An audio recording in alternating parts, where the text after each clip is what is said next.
Bună seara! Sunt clar văzătoarea Soveja, care am diplomă specială pentru chiromanție și astrologie și cabinetul meu este la Ploiești și dezleg orice farmece 100% și orice probleme și necazuri în dragoste. Am diplome recunoscute în toată Europa.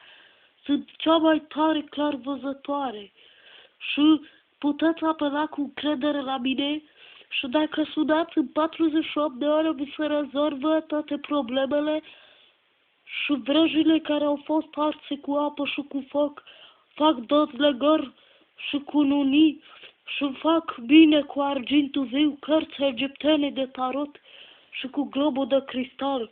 Apelați cu încredere că nu înșel lumea și să vedeți că toate necazurile voastre vi se rezolvă prin chiromanție, astrologie și cititul cărți și ghicitul în ruptura ciorapului. Vă rugăm să apelați cu încredere. Eu sunt cea mai bună clarvăzătoare de la mamă Omida încoace, care m-a învățat tot ce știu despre această magie.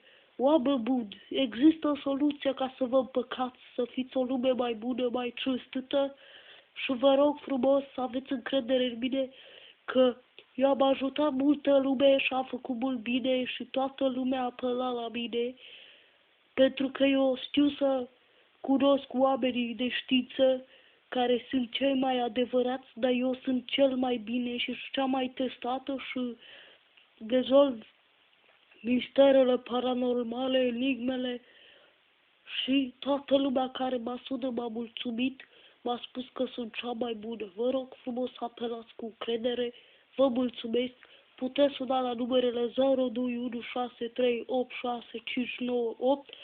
sau puteți să sunați la 0721507590. Vă mulțumesc și Domnul să vă ajute!